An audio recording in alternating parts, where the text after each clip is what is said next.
छत्तीसगढ़ विधानसभा चुनाव के exit poll के आंकड़े आ गए हैं। इन आंकड़ों में कांग्रेस बहुमत को पाती दिख रही है, लेकिन उसके पास उतनी संख्या नजर नहीं आ रही जितनी 2018 के चुनाव में थी। ऐसे में अगर एग्जिट पोल के आंकड़ों पर यकीन किया जाए, कांग्रेस सरकार जरूर बना लेगी, लेकिन उसके सामने एक टिकाऊ सरकार देने का खतरा जरूर होगा, क्योंकि ऐसी ही स्थिति 2018 के विधानसभा चुनाव के बाद मध्य प्रदेश के चुनाव के बाद आई थी, जब ज्योतिरादित्य सिंधिया ने अपनी साथी विधायकों के साथ बगावत कर दी थी और कमलनाथ की सरकार गिरा दी थी। दरअसल छत्तीसगढ़ में माना जाता है कि कांग्रेस पार्टी के भीतर भूपेश बघेल को चुनौती देने का मादा टीएस सिंहदेव के अंदर है।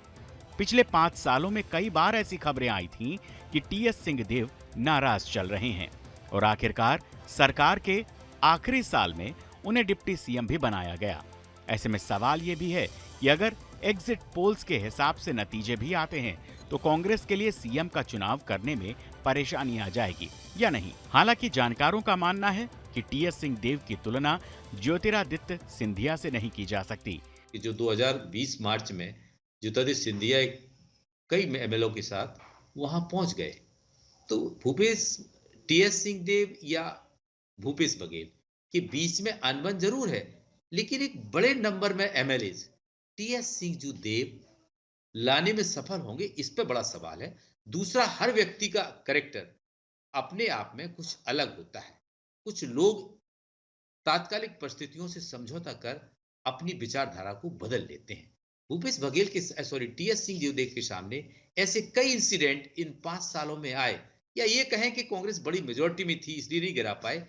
कई बार अपोजिशन ने प्रयास किए, लेकिन वो रिजिडली टेके रहे।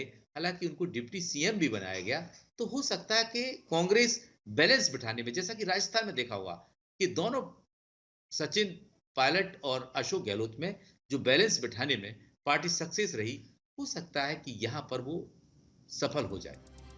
डिप्टी सीएम सिंहदेव ने एग्जिट पोल में कांग्रेस की जीत पर मतदाताओं के फैसले को स्वीकार करते हुए आभार जताया है। मीडिया रिपोर्ट्स के मुताबिक एक न्यूज चैनल से बात करते हुए छत्तीसगढ़ में कांग्रेस सरकार के बीच मचे घमासान पर डिप्टी सीएम ने कहा, 5 साल का उनका अनुभव कड़वा रहा है। उन्होंने ये भी कहा कि चुनावी नतीजों के बाद पार्टी आलाकमान जो भी फैसला करेगी वो उनको स्वीकार होगा। छत्तीसगढ़ के सीएम भूपेश बघेल के चेहरे पर लड़े गए सवाल पर उन्होंने कहा कि चुनाव सामूहिक तौर पर लड़ा गया। उन्होंने कहा कि 2.5 साल के कार्यकाल को लेकर चली खबरों से पार्टी को नुकसान हुआ है। इस तरह की खबरों और चर्चा से नुकसान होता है। अगर ऐसा नहीं होता तो हम और अच्छा प्रदर्शन कर सकते थे। इसीलिए इस बार सीएम 5 साल का ही रहेगा, तो जनता के मन में असमंजस की स्थिति नहीं रहती है।